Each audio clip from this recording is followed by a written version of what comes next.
Hey everyone, I did this video to address some of the questions on an earlier video about having long COVID. I'm hoping this video, which will provide some resources and some background in the current research for the types of symptoms that you might be experiencing. I hope this video will help you and provide you with information and some guidance in how to deal with those long COVID symptoms. Welcome back to Health Made Simple, where we decode confusing health stuff with facts, little bit of humor, and zero fluff. We're diving into the NIH's massive long COVID research program. Yes, it's got funding, scientists, and maybe even answers. It's called RECOVER. What is RECOVER? RECOVER stands for Researching COVID to Enhance Recovery. Kind of sounds slick, right? But don't let the acronym fool you. It's the federal government's serious $1.15 billion response to a lingering medical mystery. Why are millions still feeling awful long after COVID? It's really not a side project. It's a multi-year, multi-institution effort to give us some real answers for those long COVID symptoms. Spoiler alert, the science is complex, but it's definitely legit. For those of you who are worried about the funding with the state of the administration at this time in the US, don't worry. This funding is almost over in a sense that they've already provided the funding of $1.5 billion, and the expiration date for this project is 2025. So we're hoping after 2025, based on what we find in the research, that we'll have additional funding for those who still are suffering from the long COVID symptoms, particularly something called brain fog. So you might be wondering, well, who runs it? Well, RECOVER is led by the National Institutes of Health, or NIH. It's spearheaded by the Office of the NIH Director and the National Heart, Lung, and Blood Institute. It officially launched in early 2021 with NYU Langone Health as the coordinating center. More than 85 institutions, including heavy hitters like Mayo Clinic, Yale, and UCSF, contribute to this national research network. What's their goal? Well, to follow over 60,000 participants to better understand the mechanism of long COVID, track how it changes over time, and most importantly, identify real treatments that can improve people's lives. Doesn't that sound real good? So where did that $1.15 billion come from? Well, Congress handed NIH $1.15 billion through what was called the American Rescue Plan Act in the late 2020 as part of an emergency pandemic response. Yay! Yes, that's a billion with a B. And you might say, well, that's a lot of money, Anju. How is it that we still don't know what's going on? A little background on how these multi-institution research. It's such a big project. There's a lot of institutions on hand. There are researchers, there are research coordinators, all that puts together with the data that is centered. And hopefully with 60,000 participants, we'll be able to find real answers. So this funding powers everything from recruitment, data analysis, to biomarker studies and clinical trials. It's really expensive to run a research program. And while no major cuts have been made, public scrutiny has increased. Well, what's the translation for that? Pressure on to deliver meaningful results before the cash runs dry, which they haven't done yet. So what's been done so far? Over 60,000 people, young, old, pregnant, and even children are enrolled in the study RECOVER. Now, this study collects everything from survey answers and blood samples to MRI scans, and even tissues from autopsies. So far, one of the biggest insights is that long COVID isn't a one-size-fits-all diagnosis. It's at least 4 overlapping symptom clusters. Now let's go over those. What are they? First, neurocognitive. Think like brain fog, memory issues. The second cluster symptoms, cardiopulmonary, shortness of breath, chest pain. And 3, gastrointestinal symptoms, nausea, IBS-like symptoms, or irritable bowel syndrome-like symptoms. Lastly, systemic, fatigue, muscle pain, and malaise. Each person's experience can be a combination of these symptoms, which make treatment a real challenge, as you can imagine. Let's go over those common symptoms based on these clusters. There is fatigue, brain fog, palpitations, like your heart may be pounding a little bit faster, and in one UK study found over 200 symptoms.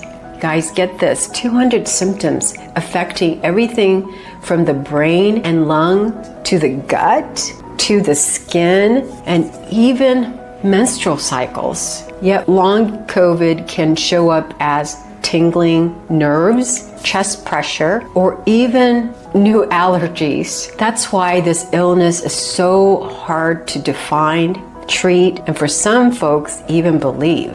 So what are the options available? Are we there yet for solutions? Well, not quite yet, but here's what's in the pipeline. And some of the solutions or treatments that they are testing at this moment, first is called Paxlovid. It's being tested to prevent long COVID in people recently affected. Also, low-dose naltrexone may reduce inflammation and pain and help with the fatigue. And there's something called autonomic retraining for people with POTS, symptoms like fast heart rate and dizziness. So what's POTS anyways? Well, POTS is an acronym. The medical system loves acronyms. It stands for Postural Orthostatic Tachycardia Syndrome. Well, in plain English, when you stand up, your body forgets how to regulate your heart rate properly. That means your pulse shoots up by at least 30 beats per minute. Can you imagine how your brain may feel when that happens?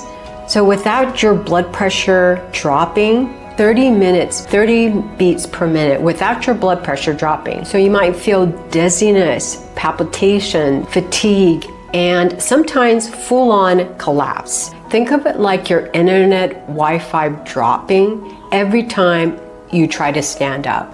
And that could be kind of annoying, right?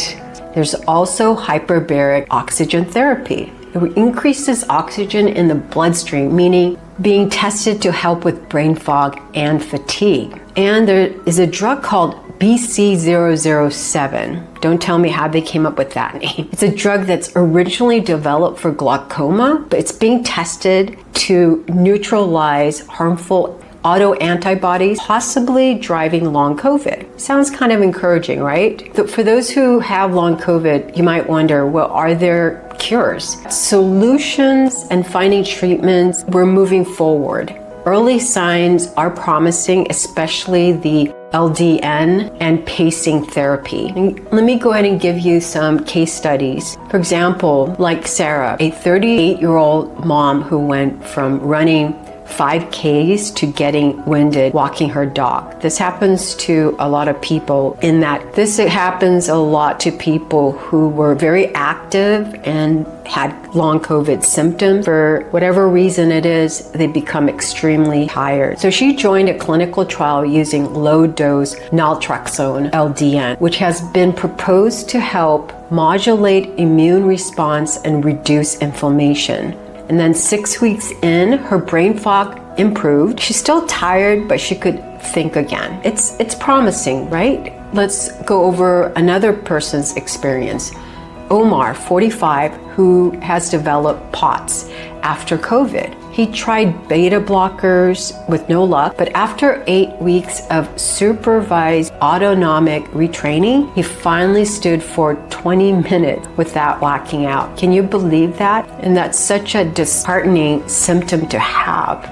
And now you might be wondering, well, how do I get into that study? Where can I get the help? Or where can I find information about long COVID? If you're still suffering and not getting really answers, you're not alone. There's a lot of people still going through that long COVID symptom. Data shows that long COVID is real. Here are a few steps you can take to move toward answers and hopefully relief. 1. Track your symptoms. Keep a log, keep a journal, or use an app to log what symptoms you are experiencing when they get worse and what might trigger them. This helps you and your provider to see patterns and progress. 2. Talk to a provider about low-dose naltrexone, LDN, which may help with inflammation and fatigue, or beta blockers, which can sometimes stabilize heart rate issues related to POTS. 3. Join a Recover-affiliated study if eligible. You can find opportunities to participate by visiting recovercovid.org. These studies help scientists understand what treatments may work and offer for access to cutting-edge trials. 4. Try pacing. Track your energy like a bank account. Spend it wisely. Rest before you're overdrawn. So one thing I notice about myself in terms of conserving energy is that I tend to do a lot of things during the day, and I keep going and going and going. And eventually, or later in the evening, I will become extremely tired. I've been told that I don't pace myself, so I think it's best that if you do have long COVID and you tend to be tired more frequently, is to pace your activities or pace the times that you may be working into blocks of time. So you may work 8 minutes and then rest for 2 minutes and so on. 5. Look for a long COVID autonomic disorder clinic. Some academic medical centers and major hospitals now offer specialized post-COVID recovery programs. These clinics are often multidisciplinary,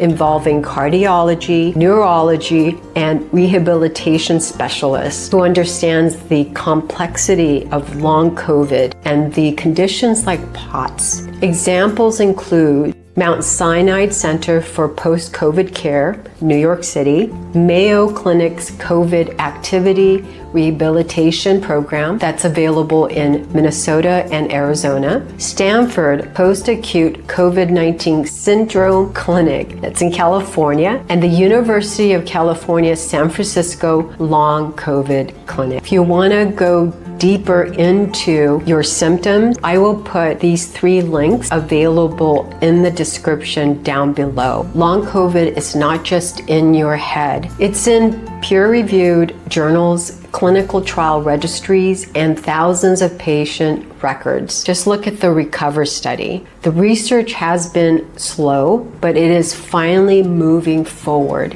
If you're stuck in survival mode, we see you. You're not alone. And you're not imagining things, and you're not forgotten. So stick with us. We are following the latest science and sharing with you every step of the way. So if you found this video helpful, please share this with someone who needs more than hope.